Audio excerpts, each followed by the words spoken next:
Good morning.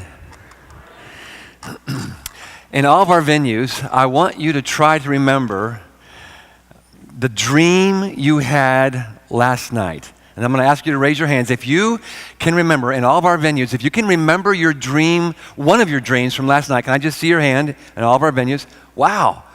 In this one, quite a few. Doctors tell us that each one of us dream every night. Most of us dream at least 4 dreams every night, and most of us can't remember them. I hardly ever remember my dreams. I think because I'm preaching about dreams this morning, I remember mine from last night, but I'm not telling you what my dream was. Dreams come from all different kinds of places, and people have crazy, wild dreams, or they have just, boring dreams, or dreams that scare them. But dreams can change the world. Did you know that Larry Page, the founder of Google, came up with the idea of Google in a dream? If you've ever studied the life of Albert Einstein, the theory of relativity came to him in a dream, and then he began to work out the math for it for many years, and then when he finally all came together, again, it was a dream. Dreams can change our world. Tomorrow, we're going to celebrate the birthday of Martin Luther King Jr. And who could forget his "I Have a Dream" speech? And it started a process that began to change our world. Now, of course, it hasn't changed as much as we had hoped, but that's the power of a dream. So that only 50 years later, an African American could become the president of the United States. Think about that. That is, forget about what you think about Barack Obama. It is awesome and amazing that in just 50 years after Martin Luther King gives that speech, that an African American is the president of our country. That's the power of a dream. And dreams have impacted countries, corporations, families, individual lives. Today, I want to look at the life of Joseph, and I want to look at the dreams. A lot of people have heard about the dreams of Joseph. Turn to Genesis 37, and we're going to look at them today. But when we look at his dream, it's not just his dream that I want to look at. I want to look at your dreams. I want you to think with me as we look at Genesis 37. I want you to think with me about your dreams. And obviously, we're kind of blending together this language of the dreams that you have at night with the dreams that you have that keep you awake. Sometimes you have a dream at night that shapes you and it becomes a life dream. That's certainly the case with Joseph. Most of the time, I don't think. Most of the time, I think our dreams are just, kind of wild and crazy. But I want to ask you this morning, do you have a dream? Is there something that keeps you awake, something that drives you, something that calls you through the pain and disappointment that you may be experiencing? Do you have a vision? Do you have a dream that calls you through that? And I want us to think through Joseph's dream and then ask some questions about ours. So let's stand to our feet and read Genesis 37.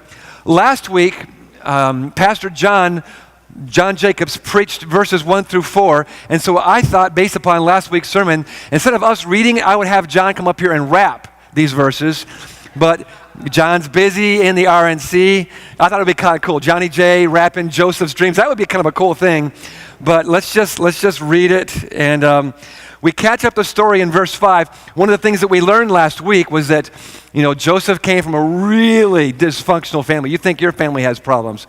Joseph's family was out of control. And over the years, his 11 brothers, grew to hate him. And we're going to see in this passage, this hatred just grows. So here we are, verse 5 from Genesis chapter 37. Joseph had a dream. And when he told it to his brothers, they hated him all the more. And verse 6 says, he said to them, listen to this dream I had. We were binding sheaves of grain out in the field when suddenly my sheaf rose and stood upright while your sheaves gathered around mine and bound down to it. Kind of hard to misunderstand that dream. His brothers said to him, what? Do you intend to reign over us? Will you actually rule us? And they hated him all the more. This keeps growing, this hatred, because of his dream and because of what he had said. Then he had another dream, and he told this one to his brothers. Listen, I had another dream, and this time the sun and the moon and the 11 stars were bowing down to me. And when he told his father, as well as his brothers, his father rebuked him and said, dude, what is this dream you had? Will your mother and I and your brothers actually come and bow down to the ground before you? And his brothers were jealous of him, but his father kept the matter in mind. Now, please remain standing. The next section tells the story of Jacob, which is Joseph's father, sending him out into the fields to find his 11 brothers who are out, with the flocks, and says, check up on them, see how they're doing. They see him because of his coat of many colors. You all know about that. They see him coming from a distance, and we pick up the story in verse 39 because they've got a plan that they've just hatched. Verse 19, they say, here comes the dreamer. They said to each other, come now, let's kill him and throw him into one of these cisterns and say that a ferocious animal devoured him. Then we'll see what comes of his dreams. Okay, you may be seated. And Joseph may not have been so wise in sharing his dreams with his brothers. Some people have said, Joseph was being boastful. He was being a braggart, and that's why his brothers hated him. But we don't find that in the text. The text doesn't say he was being boastful. The text doesn't say he was being proud. And we don't know the tone of Joseph's voice.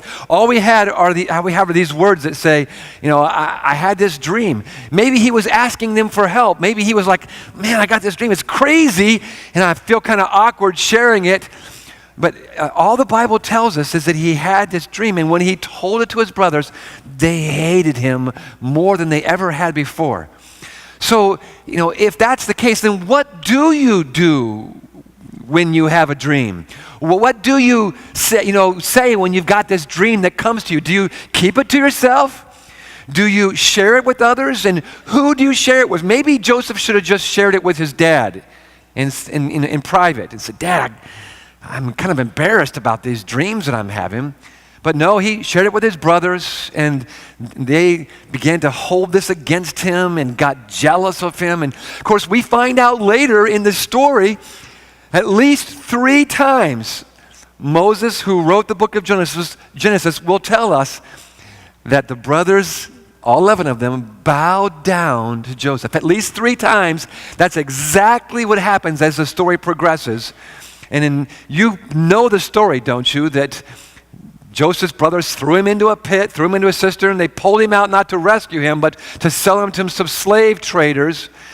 Took him to Egypt, and through a series of events, he interpreted some dreams from Pharaoh, and he was raised over the period of many years to become second in command of all of Egypt. And when a massive famine came throughout the world, Joseph's brothers were sent by their father Jacob to come to Egypt, and they bowed down before the prime minister of Egypt, which was Joseph, and asked him, could they buy some food so their families wouldn't starve. So this dream is exactly to the point. It happened just as Joseph dreamed it would, but it wasn't exactly how they imagined it. It wasn't exactly how Joseph imagined it. And we'll talk a little bit more later about how our dreams unfold and how they're like Polaroid pictures, that when God gives us a dream, we want to explore that and look at it. But for right now, let's just ask the question, what do I do when I have a dream? The first thing you want to do is you want to determine whether this dream came from God or whether it came from someplace else. Where did the dream come from? Now, scientists have studied the dreams of the Old Testament. They've studied the dreams of the New Testament. So scientists have studied the dreams that we have today and how we dream. And most scientists believe that, the majority of our dreams just come from our brains, our active subconscious, or sometimes they're a little bit deeper. And they may be hopes that we have or fears that we have that intertwine with experiences that we've had and something we've seen on TV, something that's happened to us, a conversation. They all gets mixed up together in our brain or in our subconscious, and this dream just comes out in weird kinds of ways. Actually, you can have a crazy dream just because of what you ate last night. You had something that's really spicy, and that begins to work in your neurotransmitters in your brain, and you start imagining and dreaming things, and all kinds of crazy things can happen. But God can also give dreams, and He does that in the Bible, in the Old Testament and New Testament. He does it still today. Now, we need to be careful in asking, and saying this dream came from God. So that brings us to the question, how do I know if my dream came from God or whether it came from my subconscious or whether it came from my active thinking about things that I read or saw or experienced? How do I know when my dream is a dream that came from God? And surely you have heard or read or seen on the internet somebody who does some wild, violent, or crazy act, and they said, I got this idea from God. God gave me this idea in a dream, or this is something that I believe God's coming to do. So how do we know when the dream that we have is a God-given dream? Joseph's certainly was. His brothers didn't believe it. I wonder if at the end of this passage in verse 11, when it says that his father kept the matter in mind, I wonder if he did that because he believed or understood that many times dreams come straight from God, and they're not our overactive conscience. They're not just something that we came up with ourselves because it's something we want to do, but it's something that God implants in our heart and that God implants in our mind. And it's important that we understand the difference between these two because there's a big difference between a God-given dream and a self-generated dream. Let me talk about this for a second. We live in a world today, we live in a society where people are always telling us, find your dream. I asked the question a couple of minutes ago, do you know what your dream is? And I'm not exactly sure what you were thinking, but you might have been thinking about, some dream that was going to be for you, that was going to help you, some dream that was going to help you become rich or help you be famous or help you accomplish something. Our world is always talking to us about, do you have a dream? Do you have a goal? Do you have a vision? And pursue that. Don't let anybody get in the way of your dreams. But, that can be dangerous if that's a self-generated dream. Your dream could lead you down a path of radical narcissism and self-centeredness. So before you pursue your dreams, before you sell everything you have and run after your dreams and just go all after it, you need to ask the question, where did my dream come from? And you need to ask the question, did this dream come from God? Now, if you're here today and you're not a Christian, you're not a person who's surrendered your life to Christ, then this won't be as relevant to you because you're still living your life for yourself. You're still pursuing. You may want to add God and a little religion here and there, but you have not sold out to Jesus Christ. You've not yet surrendered your life and said, Jesus, be the Lord of my life. I hope you'll do that soon. But if you're not a Christian, then you haven't done that. If you are a Christian, if you have surrendered your life to Jesus Christ, if you're following Jesus, I'm not asking you, do you come to church? I'm saying if you're a disciple of Christ, then He's the Lord of your life, then you don't belong to yourself. You belong to Jesus. And when He gives you a dream, when He develops a dream in your life, that's the reason for why you exist. You were born to do that. I believe with all my heart that every human being is born to do something.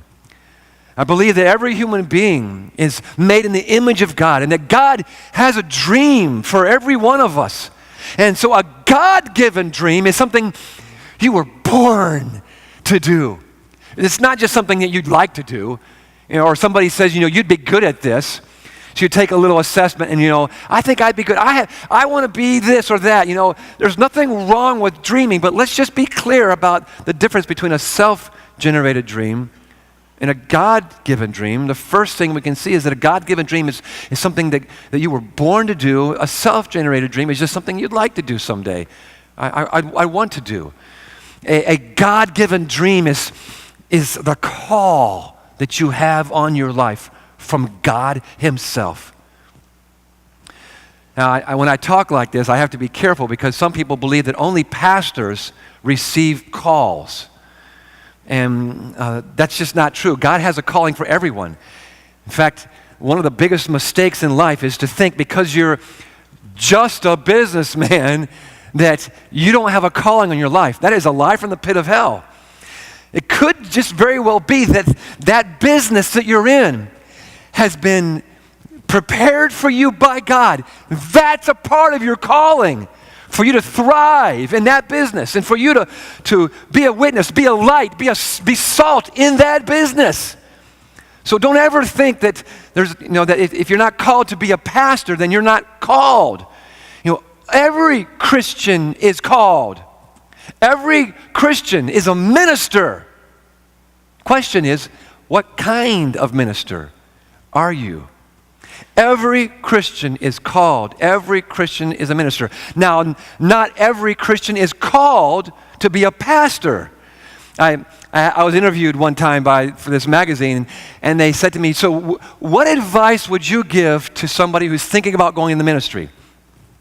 And I said, I'm going to answer your question just as you asked it. And they're like, okay. I said, if I was giving advice to somebody who's thinking about going, to be a pastor, I would say run as far away from that as you can. And the people were like, what? Don't you like being a pastor? I said, I love being a pastor. This is what God's called me to do. But being a pastor is difficult. It's hard. I don't want any pity party here, but it's very disappointing. It's tragic sometimes. You are exposed to horrible things. It's a difficult, painful job that I'm not asking for any sob stories here. I would never encourage somebody to be a pastor just because their daddy did or because it looks like it's fun. Only go into the pastorate if you have a call on your life. Furthermore, you might do some damage because of, I just always kind of wanted to be a pastor. It looks like it's fun to talk up there. I want it to be fun to lead a church. Sometimes it's fun, but sometimes it's extremely painful and lots of misunderstanding and very discouraging. It's the call of God on our lives that sustains us through the difficult, painful times. And this is true for all of us. People give up on their dreams, they give up on their callings because that call, that dream is not strong enough to call them through the pain. And so I wonder, were you even called in the first place? You may know this. Pastors are leaving the ministry in flocks and hordes. They're just, every week, hundreds of pastors leave the ministry and start selling insurance and start going into sales and open up their own business. Do something else besides being the pastor of a church. My question is, how many of those were even called to be a pastor in the first place? And sometimes that call just comes real clear, and sometimes it grows in us.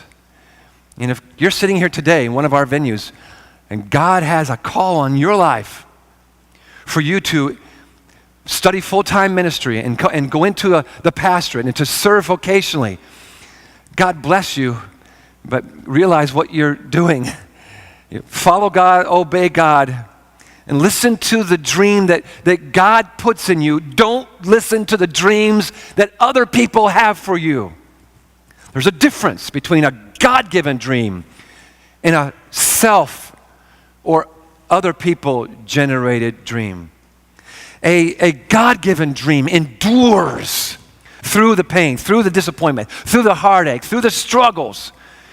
You have a God-given dream that gives you that endurance versus a dream that's not from God, a self-generated dream. It's temporary. I have a dream to do this. The next week I have a dream to do that. Next year I have a dream to do that. That didn't work out. So I just keep changing the dreams, whatever I can make work. There's a difference between a God-given dream and a self-generated dream, maybe the biggest difference of all, is seen so clearly in the life of Joseph, in that a God-given dream is for the benefit of others. Here's the big dividing versus a self-generated dream is for myself. That's why we have to be careful when we listen to all these gurus that say, follow your dream, find your dream and go after it. Okay.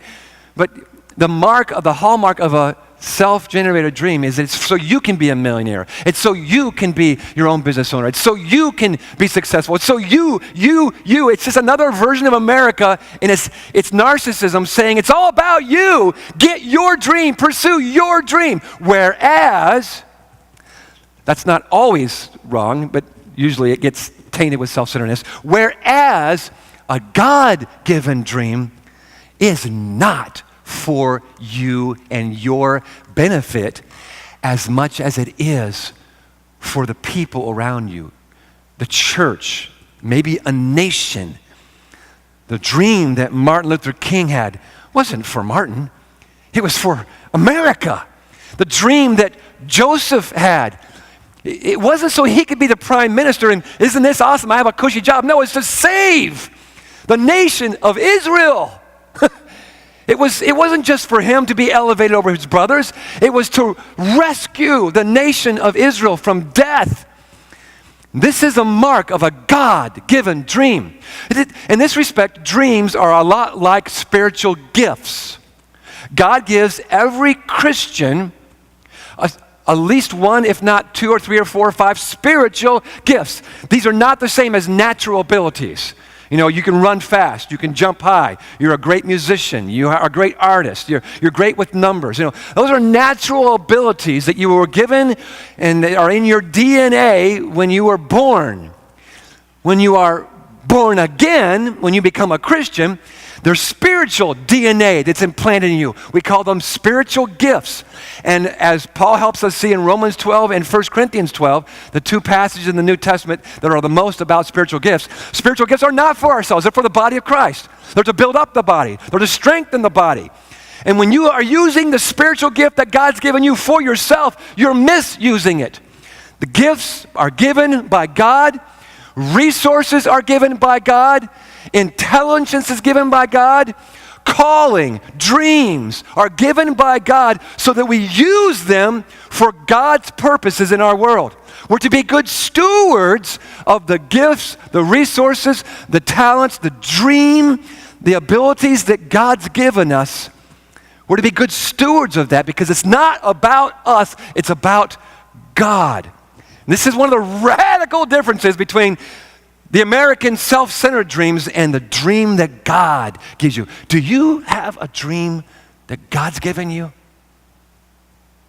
I don't mean for that to be a rhetorical question. Do you have a dream that God has birthed in you? And are you following that dream? Joseph didn't ask. Nowhere in this text does it say that Joseph asked God, God, give me a dream. Nor does it say that God told Joseph how long he was going to have to wait before that dream became fulfilled. This is one of the difficult parts about getting a dream and recognizing whether it's a God-given dream. Because when I get a dream and I start pursuing it, I start trying to do what God's called me to do, and it doesn't look like it's working out, it's easy to say, well, it must not have been a God-given dream. I mean, if you've paid attention to the story of Joseph, maybe you've figured out that it was at least 13 years, because Genesis 37, verse 1 tells us that Joseph was 17 years old when this story opens, and it wasn't until he was 30 years old that he was made prime minister of Egypt. So for 13 years, he was living in slavery or living in a prison or living in a foreign land and not seeing any evidence of the dream of his brothers bowing down to him, or his mother and father, or with the sun and the moon and the stars. How is this dream coming true? When will God fulfill the dream in my life? You ever asked that?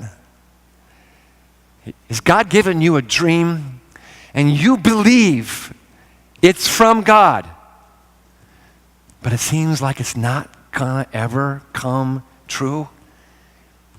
And come on, isn't it hard to hold on to a dream when everything around you looks like there's no evidence whatsoever that this dream is ever going to come true? This is why the story of Joseph is so good for us. You know, how do I know when God's going to fulfill the dream in my life? And how do I know how God's going to fulfill the dream in my life? And how do I know when? Because see, watch this. The what of the dream, the when of the dream, and the how the dream is going to happen, those never happen they never come at the same time. I don't know if you've ever thought about this before, but this is pictured for us over and over and over in the Bible. Think of Moses. God gives Moses a calling in his life, a dream in his life. You're going to let my people go. You're going to deliver my people. I'm going to use you, Joseph, or Moses, to lead my people. Remember how long it took before that began to happen? 40 years. Moses goes out and kills a man because he's going to be the deliverer. That didn't work. And, and he goes off in the desert. 40 years later, the dream began to be fulfilled. That's a long, long time to wait. Joseph is a great picture of this story. Throughout the Bible, you have these dreams that God gives and these callings that God has and this vision that God gives people, but then it doesn't happen right away. Why is that? Why does God not work out the details sooner? Why does he separate this? There's a really good reason, we'll talk about in a second, as to why God purposely does not have the what come with the when and with the how. God's doing something in our lives. He's building something. He's got perfect sovereign reasons. One of the biggest ones is because when we get these dreams and this calling, we get so excited about it, we go off half-cocked, we end up going the wrong direction, and we end up messing up the dream that God has for us. And because it's a God-given dream, God will nurture that dream. He will protect that dream. He will bring that dream to pass. He won't let us mess it up. He doesn't let Joseph, who shares something he really probably shouldn't have shared, he doesn't let him mess up the dream. But God works in his life, and he builds. And I'm sure that Joseph had to say in the prison, he had to say when he was being tied and dragged away to Egypt, he had to say, so much for that dream. That dream will never come true. That was just a wild, I had mom put too much spice on the lamb the night before, and I just, it's crazy. Surely when he's being dragged away to Egypt, when he's being thrown into a pit, when he's being thrown into a prison, when he's laboring, when he gets falsely accused and gets thrown in another prison, surely he's thinking, well, that couldn't have been a God-given dream. Let's not, I've said that Joseph was the most Christ-like man in the Old Testament. That doesn't mean Joseph was perfect. I didn't say he was, Christ. And nobody who's Christ-like is perfect. And I can't just believe that Joseph, from 17 on, never doubted that the dream was really from God. It's hard for me to believe that he didn't say, I guess that dream will never come true. And I want us to think like that, because Joseph is a man just like us. And we get discouraged, and we begin to think that dream will never come true. And we give up on our dreams. And there are some dreams you should give up on, because all they are self-generated, narcissistic dreams. But when God gives you a dream, hold on to that dream. Never let it go. When God gives you a dream, believe, exercise faith. Trust him in the darkness. Trust him in the storm. Trust him when it looks like nothing else is happening. God's forgotten about. Trust God. This is that faith building. This is the kind of stuff that we see happening in the life of Joseph. And I want you to remember that a dream that's being delayed is not the same as a dream that's being dashed. Write this down and remember this. A dream that's being delayed is not a dream that has been dashed. It looks like it. But God is working in our lives. Remember, we've said that God uses all of life to make us like Christ. He uses the highs and the lows, the mountaintops and the ocean floors. He uses the good and the bad and the ugly. He uses all different things. God's always working to bring to pass his dream for you. And part of that working is he's developing character in you. And he's deepening trust in you. Because if it's a God-given dream, then God will bring it to pass, and he needs you to live a God-centered life. God does not give you a dream, again, for yourself. And so God will develop character and trust so that when the dream starts to get fulfilled, you don't go off and ruin it with your self-centered living. That you don't get the dream off track and mess it up. So God deepens, develops character in you. And he knows just the right time to begin to help you see, here's the next picture, here's the next step. God's the perfect parent who knows just how much rope to give us. He's the perfect parent who knows just how much freedom to give us. He's the perfect parent who knows just how much we need so that we don't mess up the dream that he has been dreaming for us and the dream that he is developing in our life. God's used this truth over and over in my life. When I've gone through pain, when I've gone through suffering, I've learned to say, okay, I don't ask why. Well, if I'm just in a really pitiful, self-pity, pity party mood, I might go, why me?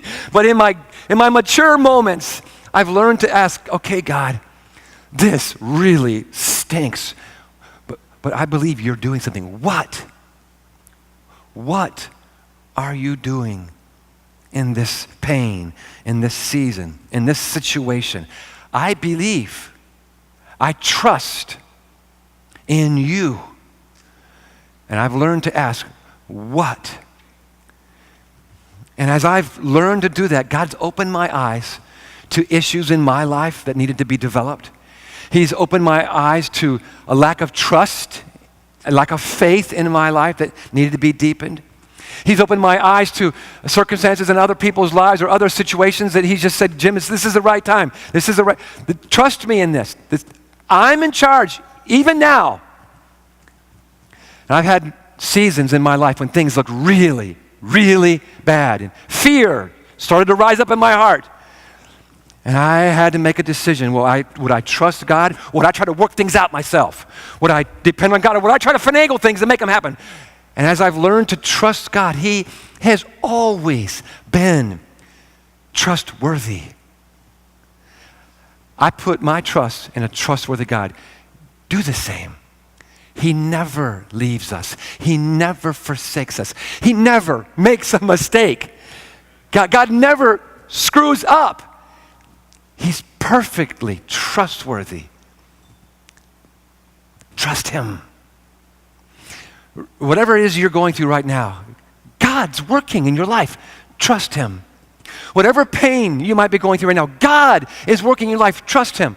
Whatever level of prosperity you're enjoying right now, God's working in your life. Trust him. Keep looking to him. Keep depending on him. Keep putting your faith in him. Because God's developing in what looks like the delay, God's developing his dream in your life. Now let me step back here for a moment.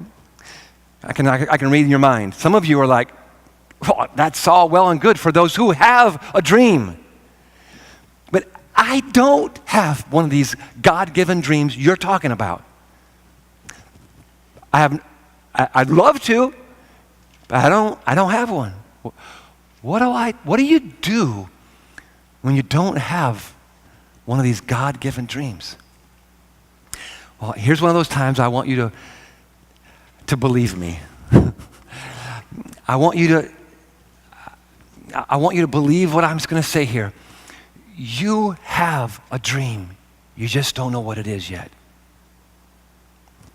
As surely as you have been born again, as surely as God has changed your life from the inside out, there's a dream that he placed there that just hasn't gotten developed yet. If you remember the Polaroid pictures, when I was in high school, I wanted to be a photographer. And one of the things that I loved about photography was developing my own pictures. I loved going in the darkroom. I loved, taking that 8x10 glossy piece of paper that had been exposed to the image and then putting it in the developing fluid and then just watching it come to, if you ever know what I'm talking about, it right before your eyes, it develops and you see what's happening. This is true for our life. There's a dream there. We've been placed in the pan with the developing fluid, and now we just got to wait for that to show up. Again, the Polaroid pictures, they don't show up just like that. They develop, and when you first look at them, you're like, what is that? You can't tell whether it's a tree or Uncle Bob. But as you look at it, you go, oh, and that's not Uncle Bob or a tree. That's Aunt Elsa, And you see these things develop as the picture appears before your eyes, and that's a picture of the dreams that develop in our hearts. Sometimes it takes a long time for that to develop. But by the power of God's Holy Spirit, he plants a dream in your heart. And I want to help you discover that dream. So you say, well, how do I do that? Some of you are not going to buy what I'm about to say. But here's how you discover your dream. Well, actually, let me put it this way. Your dream discovers you more than you discover it. God's given you a dream, and it'll show up as you serve faithfully. Because remember, if it's a God-given dream, it's not about you. It's not for you. It's so you can help others, save others, minister to others, build others up, encourage others.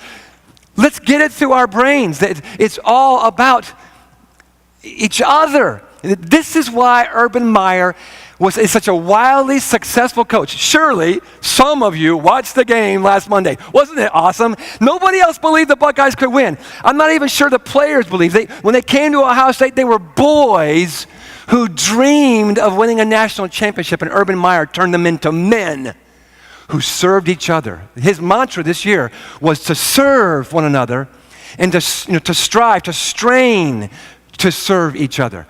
And he preached, that's what he did. He preached that to his boys. He preached it to them, and they became men who believed, and that took them to the national championship. It's not about us. And when I watch players on the national stage who it's all about them, I'm like, oh man, where's the men in their life? Where's the coaches in their life that's helped them see it's not all about you? But everything screams that it is. So when we're coming to find out the God-given dream in our life, we got to shed all of the stuff that we constantly hear, that it's all about you, follow your dreams. And I want to say instead, start serving. Start serving in the local church. Find a place to serve. Get on the host team. Get in children's ministry. Call up the worship leader and say, I believe I can sing. Can I audition? Call up student ministries, youth ministries. Call up the tech team. Sign up online. Call the church and say, I want to serve. Plug me in. And as you serve, you'll begin to see the gifts, the way that God's wired you. It'll get clearer and clearer. You're not going to find your God-given dream by watching television. You're not going to find your God-given dream by sitting at home playing video games. You're going to find your God-given dream by going out and serving and experimenting with how you can minister and how you can serve. And that's where you begin to get clarity about what that is. What's the dream that God's given you? You can ask that, but don't ask it every night. You can, I guess, but, put more focus on serving than you do on asking. Because if you just ask, but don't serve, you're not going to see that. It could be that you already know what your dream is, but you're just not willing to accept it. You want a bigger dream. You want a better dream. You want his dream. You want her dream. This is one of our struggles, is that we see other people's lives and other people's dreams, and we're like, I want that one. You don't get to decide what your God-given dream is. And trust me, you don't want somebody else's dream. You want the dream that God has for you. That will, as you fulfill that dream, that will bring you maximum joy. It will bring you maximum fulfillment, which is what we want in the first place, but it won't come because you're pursuing joy, pursuing fulfillment. It will come because you're pursuing God, pursuing serving. You're pursuing becoming more like Christ. And as you do that, as you serve and as you live increasingly like Christ, you'll begin to understand that Polaroid picture will begin to develop. Some of you were born to be mothers, one of the highest callings in the world. But you live in a world that goes, mothering is important, but that's not the most important. Do your mothering thing and then find a job that you really like. Pursue your dream. No. Could it be that one of the dreams that God has for you is for you to pour into your children and to be the best mother you could possibly be? In many respects, that is the greatest contribution that can be made, is to shape the heart and the mind of a human being by pouring into them. I want to elevate, again, the role of motherhood. And on Sanctity of Life Sunday, I want to ask God to forgive us for our narcissistic, I think I said this 4 times now, self-centeredness that causes us to believe that we can murder 50 million children in America and not blink an eye about it. What is wrong with us? We've bought the self-centered line so much that we will put to death a life that God has given to a mother. Young girls, young ladies, the dream of being a mother is an awesome, awesome dream. Let's elevate that again, can we? Don't take your cue from the culture around you. As Paul said, Romans 12, do not let the world squeeze you into its mold. Don't look to the world to give you your dream. Look to God. Serve him. Seek him. And in his time, he will begin to develop. He'll begin to open your eyes, and that dream will find you because it's a God-given dream. One of the saddest things I do as a pastor, not even close, is when I get to the bedside of a person who's dying, young or old, and I hear the regret pouring out of their mouth. I wish I had done things differently. Listening to that regret is one of the saddest things, especially if they have lived a long life. And I think to myself, really? You spent your one and only life living it for yourself? Really? And you're going to spend eternity, in some cases, separate from God because you missed the purpose for your one and only life? It's tragic, it's sad. And I sometimes just feel so powerless. This, however, is what motivates me to preach and to get in your face and say, don't go there. Don't be that person. Don't do that. Don't waste your life. It's the only one you have. Don't waste your one and only life by pursuing self-generated dreams. Serve, ask God. Let me finish with this. Some of you, like Joseph, like Martin Luther King, you've got a dream and you're pursuing it, and you're going against culture. You're going against the stream. You got people against you. And Joseph, it was his own brothers, his own household. As Jesus said, a prophet is often without honor, in his own home, in his own hometown. There may be people who misunderstand your dream, who call you a dreamer, who say, that's never going to happen. If it's a God-given dream, do not listen. Because no person has the power to block a God-given dream. They can't. Watch this. Joseph's brothers, we're going to get rid of that dreamer. We'll throw him into a pit. We'll sell him to Egypt. What was happening? They were playing right into God's hands, right? No person has the power to block a God-given dream. The people in your life may hate you, may they throw you into jail, Martin Luther King, Birmingham jail, and they may kill you, but nobody has the power on this earth to block a God-given dream. And so you just pursue God. You pursue that dream. How about Jesus? The Pharisees thought, we're going to get rid of this troublemaker, this dreamer.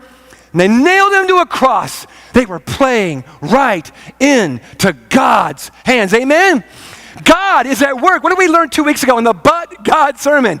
And that, Joseph says in Genesis chapter 50, you meant to harm me. You meant to block the dream. You meant to destroy the dream.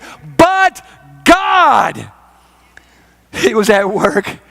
And He is at work. But God intended it for good to accomplish His purposes, the saving of the nation of Israel. Friends, God was at work in Joseph's life. God was at work in Jesus' life. And God is at work in your life.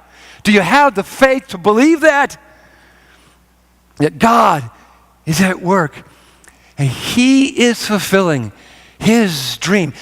God is unbroken in His love and faithfulness. And He will bring to pass in His time, in His way, His dream for your life. Believe that. The sovereignty of God that we talked about 2 weeks ago, this whole idea of unbroken not being about your will never giving up. It's about God's unbroken love, God's unbroken faithfulness. That He is the God who's at work in His church, in His people to fulfill His purposes. And we need some Christians in America who will believe that. And it won't either start sucking their thumb about it's so bad, or cowering behind some doors, or trying to make things work in their own strength, but believing God, trusting God, praying.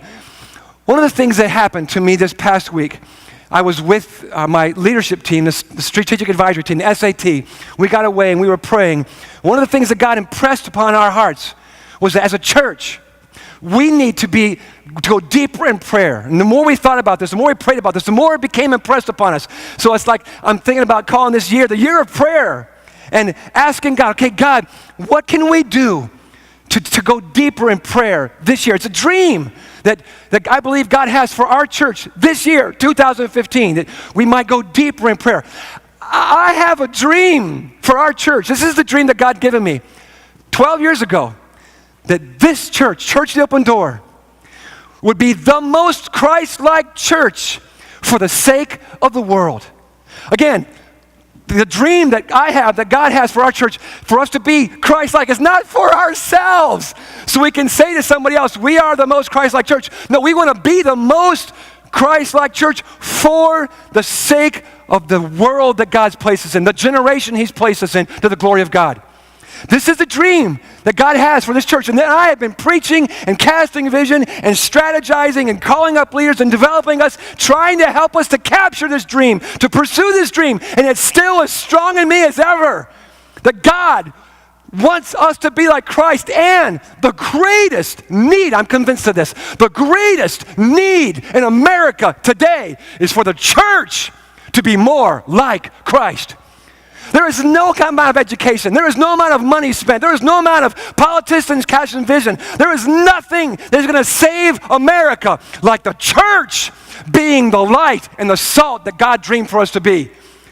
We are the only hope for America. I know you don't believe that. Only 3 of you said amen. I'm not done preaching then. I got another 25 years here to preach. So we catch the vision that this is what God has called us to be. Not for ourselves, but for the world, for this generation that we're in. This is why we're talking about you getting in life groups. Next week is all about signing up for life groups, because you cannot become like Christ by yourself. We need each other. So the goal is not life groups. The life groups are one of the means to the end. So next week when we talk about life groups again and invite you to sign up, remember, the goal is not life groups. That's the pathway. That's the means. You cannot be like Christ by yourself. We need each other. This is the way God designed it. And it helps us fulfill the dream that God has for us. I happen to believe that any other dream a church has is not a God-given dream. I know that's kind of cocky to say that. But Jesus said, go make disciples. What's a disciple? Someone who's like Christ. Jesus gave the mission. He gave the vision. And it's up to us now, 2,000 years later, to pursue that with all we have. And at the beginning of 2015, I want to invite you to jump in again. Dive in again to the mission that God's given us. The dream that God has given us. Let's close our eyes. Oh God, I get passionate about this stuff because I'm convinced to the core of who I am that this is the dream you've given Church the Open Door. And I pray that more and more people grasp that this is a God-given dream. And that we will put our hands to the plow. We'll put our shoulders to the plow. We will dive in. We'll sign up for life groups. We'll get involved in serving. And we'll pursue this calling, this dream that you have for us. And I'm convinced that along the way, more and more people are going to start discovering the unique dream that you've birthed in them. And I get jazzed about that, God. I get excited. But I don't think it's near as excited as you get. I don't think there's hardly anything that gets you more stoked than seeing your church fulfill the dream you have for it. So God, may you smile upon us. May we pursue you, serve you. May we love you, love people as we live surrendered. And sovereign God, fulfill your purposes in us. And as we said 2 weeks ago, God, whatever comes my way, I will trust you. I will follow you with all of my heart. May that be true for us. In the name of the Father, and the Son, and the Holy Spirit. Amen.